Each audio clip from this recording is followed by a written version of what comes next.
এই বাপ আপনারা কেমনে ভুলে গেলেন? আমার কথায় রাগ করেন না। অনুরোধ করছি, আপনারা যারা 5 ওয়াক্ত নামাজ পড়েন না, যারা ফজরের নামাজ পড়েন না, যাদের বিবি নামাজ পড়ে না, যাদের ছেলে নামাজ পড়ে না, যাদের মেয়ে নামাজ পড়ে না, মাসের পর মাস, হায় মুসলমান, সেই ঘরে মা বাপ কেমনে ঘুমায় যেই ঘরে মা বাপের সন্তান ফজরের নামাজ বছরের পর বছর পড়ে না? আপনারা মা বাপ হইলেন কেমনে? এটা আপনাদের সন্তান হইল কেমনে? কি দুনিয়া সাজাইতেছেন মিয়া? দুনিয়া মানে সোফা, খাট, ফার্নিচার, পালং, এটিরই কয় দুনিয়া?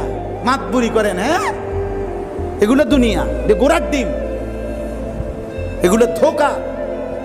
পৃথিবীর সবচেয়ে মজবুত কাঠ দিয়েও যদি সোফা বানান, পরবর্তী 20 বছরের ব্যবধানে এগুলো আপনার সন্তান রাখবে না, বলবে এগুলো আর এখন চলে না, এগুলো লাথি দিয়ে ফালাই দিয়ে করেন। ঠিক কিনা বলেন না কেন?